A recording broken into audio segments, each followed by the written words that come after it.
আপনার বাইকারের অন্যতম একটা নেশা হচ্ছে বাইক পরিষ্কার রাখা। আপনি নিজেকে যত পরিষ্কার রাখেন আর না রাখেন, বাইক পরিষ্কার রাখার চেষ্টা সবাই করে। যারা বাইক চালায় তারা সবাই এই কাজটা অ্যাটলিস্ট করে, যে অ্যাটলিস্ট সপ্তাহে একবার আর নাহলে মাসে 2বার বাইকটাতে পরিষ্কার করে রাখা হয়। অলরেডি লাস্ট 2-3 দিন ধরে কিন্তু ঢাকা শহরে প্রচুর পরিমাণ বৃষ্টি হচ্ছে, তারপরও আজকে চিন্তা করলাম বাইকটাকে ধুইতে হবে। কারণ আমি যখন বাইকটা নিয়ে বেরোতে গেছি তখন দেখছি বাইকটা প্রচুর পরিমাণ নোংরা, আর যেহেতু নোংরা বাইক, তো সেইটা চালাইতে আপনার বাইকে প্রবলেম থাকতে পারে, কিন্তু আপনার নোংরা বাইক চালাইতে আপনার কারোই পছন্দ না। তাই এখন আজকে বেরোইছি, এখন বাজে হচ্ছে প্রায় 3টা। আমি এখনো লাঞ্চ করি নাই, বাট বাইকটারে আগে ওয়াশ করাবো, দেন চলে যাবো বাইরে, তারপর লাঞ্চ করবো। বাইক ধোয়া থাকলে বাইক দেখতেই ভালো লাগে, মানে সুন্দর। একটু আগে যখন আমি বাইকটা নিয়ে বেরিয়েছিলাম, বাইকটা আমার মানে প্রচুর পরিমাণ ময়লা।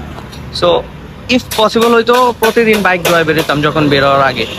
এখন দেখেন বাইকটা দেখতেই কি সুন্দর লাগতেছে, মানে কোথাও ময়লা টয়লা নাই, দেখতেই ভালো লাগতেছে। বাইক সবসময় পরিষ্কার রাখার আরেকটা বড় রিজন আছে। 2টা পারফরমেন্স আপনি সবসময় ভালো পাবেন। বাইক পরিষ্কার রাখলে পারফরমেন্সেও আপনার অনেক ডেভেলপড হয়। এক নম্বরে হচ্ছে চেন। আমরা কিন্তু বাইক যখন ক্লিন করি তখন আমাদের চেনটাও মোটামুটি ক্লিন করা হয়। এখন বাইকের চেনটা ক্লিন করা হলে বাইকের পারফরমেন্সটা অটোমেটিক্যালি ডেভেলপ হয়। আরেকটা বড় ব্যাপার হচ্ছে আমাদের ব্রেকিং।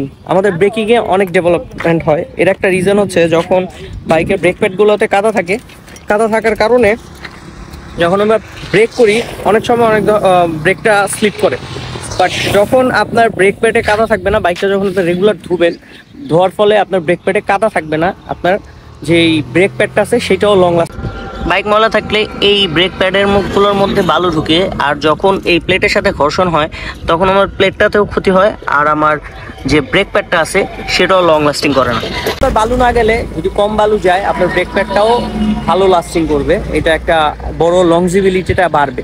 এই প্লেটগুলোতে বালুর পরিমাণ বেশি থাকে, যখন আমরা ব্রেক করি তখন এই ঘর্ষণের ফলে এখানে অনেক সময় স্ক্র্যাচ পড়ে।